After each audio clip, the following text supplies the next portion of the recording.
Y fue en estas profundas callejuelas donde habitó el linaje de David. Aquí, en casas calladas, silenciosas, se tejió su diaria vividura.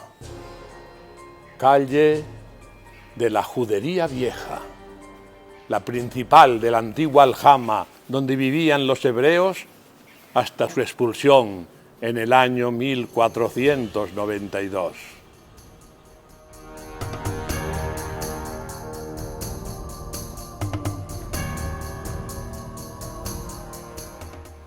Esta casona, que hoy es el centro didáctico de la judería de Segovia, fue allá, por el siglo XV, el palacio de Abraham Senior, uno de los judíos más célebres que ha existido en el reino de Castilla.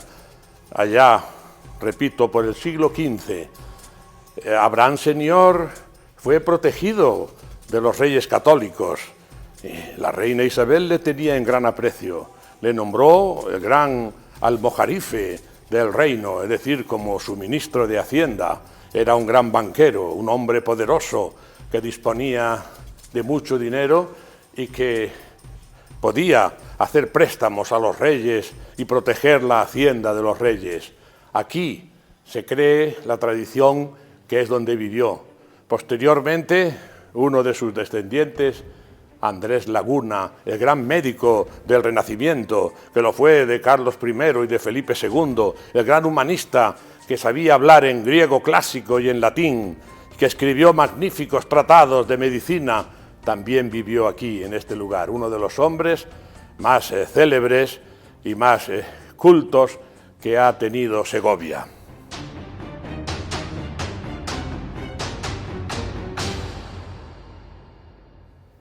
Los judíos fueron los grandes banqueros para los reyes católicos y también los grandes médicos. Isabel la Católica tenía un médico muy particular suyo en el que tenía una extraordinaria confianza. Pero sobre todo fueron sus banqueros. Cuando necesitaron dinero para la guerra de Granada, antes para la guerra de sucesión de Castilla, luego para el viaje de descubrimiento de Colón, siempre tenían a su disposición los dineros de los judíos. La reina Isabel hablaba de ellos muy favorablemente, decía que los había tomado bajo su amparo y que no tenía nada contra ellos. Desgraciadamente, en 1492, los anhelos de unificación, también religiosa, pues la llevaron a tomar esa dolorosa decisión de la expulsión. Sin duda ella obedecía al interés de la Iglesia y del Papa, que querían sobre todo mantener la pureza de la religión católica en los reinos de España, pero a ella por eso le fue doloroso el tener que decretar esa expulsión. Uno de sus grandes ministros, del que hemos mencionado hace un momento, Abraham Senior, decidió, en vez de marcharse al exilio y vender sus propiedades, decidió convertirse y fue conocido como Fernando Pérez Coronel, también Fernando Núñez Coronel. Él inaugura la dinastía de los Coronel, que tanta importancia tuvieron en la trayectoria de los siglos XVI y XVII. Esos Coronel, el primero fue Abraham Senior, el almojarife, el ministro de Hacienda de Castilla durante el reinado de Isabel hasta la expulsión en 1492. Era pariente de Andrés Cabrera, que era el alcaide del Alcázar, casado con Bobadilla, aquella Bobadilla que era tan amiga de la reina Isabel. Sí, la reina Isabel tenía en gran afecto a todo este grupo de judíos de Segovia, en cuyo barrio, en cuya judería, en cuya aljama nos encontramos.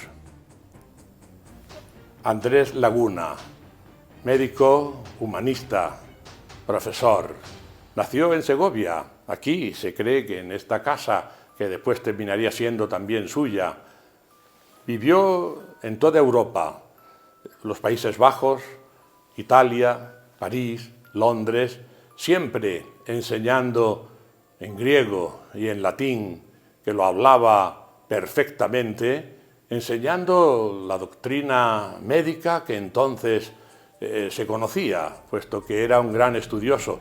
También a él se le atribuye el célebre viaje a Turquía. Bueno, hay quien piensa que puede ser de Cristóbal de Villalón, una obra clásica importante en el reinado de Carlos V.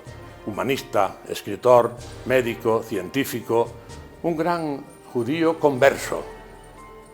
Él ya es heredero de Abraham Senior y de la tradición judaica medieval, y es un gran humanista de los que han dado renombre y gloria a las letras y a la cultura española en Europa.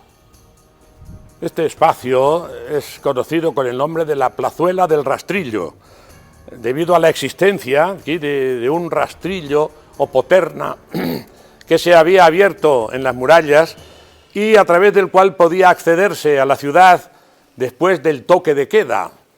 Era algo secreto que solo conocían los judíos. Fachada interior de la Puerta de San Andrés, la gran puerta del barrio judío. El corazón del barrio judío estaba latiendo en torno a ella. Aquí estaban las casas principales y aquí estaban también los pequeños o grandes comercios, las joyerías, los talleres. Aquí estaba la vida de esos hijos descendientes de David que se asentaron en Segovia. Vemos la construcción preciosa, antigua, el adobe, la tierra, el barro encajonado por vigas de madera a la manera tradicional medieval. De ello es elocuente esta fachada interior de la Puerta de San Andrés.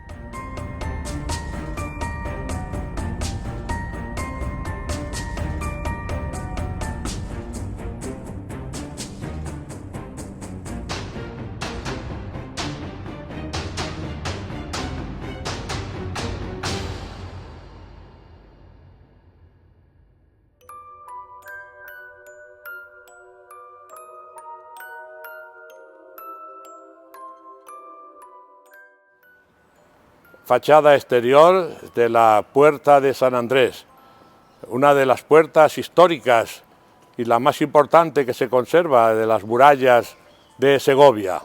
La puerta también llamada de la Judería. A través de ella se accede al corazón de la Judería. Observamos su magnífica construcción que nos recuerda, a los que lo hayan visto también, a la célebre Puerta del Sol, almohade, ¿verdad?, de Toledo. Aquí también tenemos una estructura poliédrica y una estructura cuadrangular, entre las que se conforma el arco de entrada de la puerta.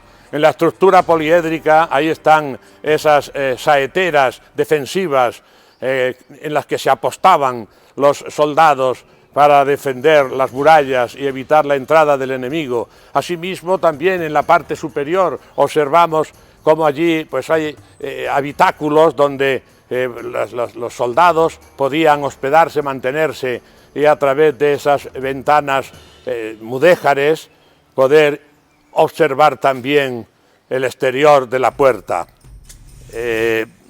Los judíos vivían de murallas adentro, lógicamente, y en el siglo XV, tras las predicaciones y los pogroms ocasionados por las predicaciones de San Vicente Ferrer en toda España, principalmente en el Reino de Castilla, pues hubo que arbitrar la medida de cerrar el espacio, confinarlos en un espacio para que no tuviesen demasiado contacto y no tuviesen demasiados problemas de convivencia con los cristianos.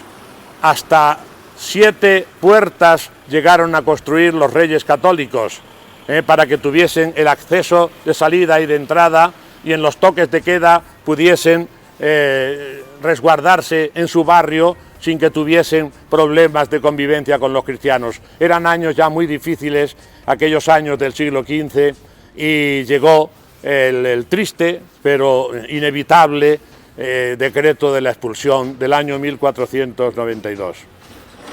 Nos encontramos extramuros de Segovia, extramuros del barrio judío, pero también parte del mismo. Aquí, fuera de las murallas, baja la Fontanilla, la cuesta que conduce a través del río Clamores al Pinarillo, el Pinarillo donde se encuentran las sepulturas judías, esas oquedades abiertas en las rocas, como dice el Evangelio, que se abrían las tumbas judías y que había una dispuesta nueva que aún no había sido usada y se utilizó para Cristo, ¿verdad? Al fondo podemos observar también el matadero judío, donde se sacrificaban los animales que debían comerse en sus banquetes los judíos. Y, en fin, la Fontanilla y las murallas aquí están, manteniendo el recuerdo vivo de lo que fueron varios siglos de sefarditas en Segovia, varios siglos de judíos que aquí libraron su vida, vivieron sus negocios y aquí finalmente se enterraban en el Pinarillo. Nos encontramos en el exterior de la muralla por la parte de la Puerta del Sol, que podemos observar desde aquí, y donde se ve también la fachada exterior de la Sinagoga Mayor, de cuyo interior hemos hablado. También, asimismo, tenemos parte de la muralla con construcciones de casas sobre ella. La Sinagoga Mayor fue construida en el siglo XIII, aunque las primeras referencias de que tenemos de ella sean del año 1373. Cerca de la casa del rabino Abraham Senior se construye esta sinagoga, que es de planta rectangular, con dos hileras de columnas y arcos de herradura, que las dividen en tres naves, y unos arcos de herradura que se sustentan sobre pilares octogonales que rematan en unos preciosos capiteles a base de piñas y roleos.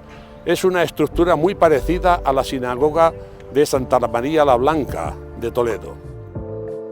Esta histórica leyenda de la consagración de la sinagoga en templo cristiano y el intento blasfemo del potentado médico hebreo, pues nos la cuenta Fray Alonso de la Espina, allá en el año 1420. Son sucesos de 1410, o sea, muy próximos, y de los que él habla con conocimiento de causa.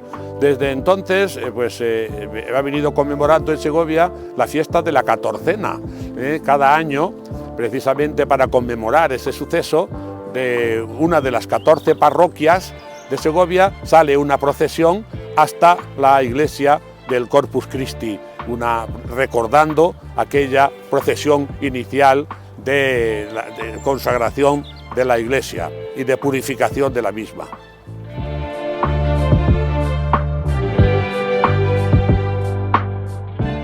La Sinagoga Mayor de Segovia fue construida en el siglo XIII y ya tiene su máximo esplendor en el siglo XIV. En 1373, en un documento de la catedral, ya se la menciona en perfecto funcionamiento.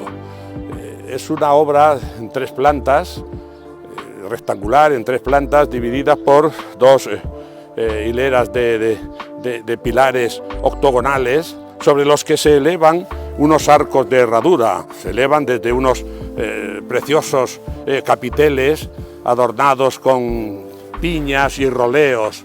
Es de una estructura, incluso la ornamentación de los capiteles, muy parecida, casi idéntica a la de la sinagoga de Santa María la Blanca de Toledo, ¿verdad? Bien, sobre los arcos de herradura se sustenta un altillo, una planta superior donde se acogían las mujeres y los niños, y especialmente en la parte trasera donde había una especie también de gineceo, puesto que en las celebraciones judías había una rigurosa separación entre los hombres, los varones y los adolescentes que estaban en la nave central abajo, y las mujeres que incluso tapadas con sus velos pues asistían desde el gineceo. Ese altillo está ornamentado de una forma deliciosa con arquitos de herradura y también pentalobulados que se sustentan en columnas cilíndricas geminadas, que es de una gran belleza. Asimismo, tanto en la parte delantera donde se recogían los rollos de la Torá, pues hay unas preciosas ventanas con celosías que tamizaban la luz, que le daban un ambiente de penumbra devocional encantadora, ¿verdad? Propicia para el rezo, para el canto de los judíos. Jerusalén, Jerusalén, nunca de ti me olvidaré. Que se me pegue la lengua al paladar, si no me acuerdo de ti. Bajo los arcos de la sinagoga nos sentamos a llorar con nostalgia de Sion. En las piñas de los capiteles colgábamos nuestras cítaras. Allí nuestros opresores nos pedían un cantar, cantarnos un cantar de Sion, cantarnos un cantar. Como cantar un canto de Sion en tierra extranjera. Jerusalén, Jerusalén, nunca de ti me olvidaré. Jerusalén, Jerusalén, nunca de ti me olvidaré.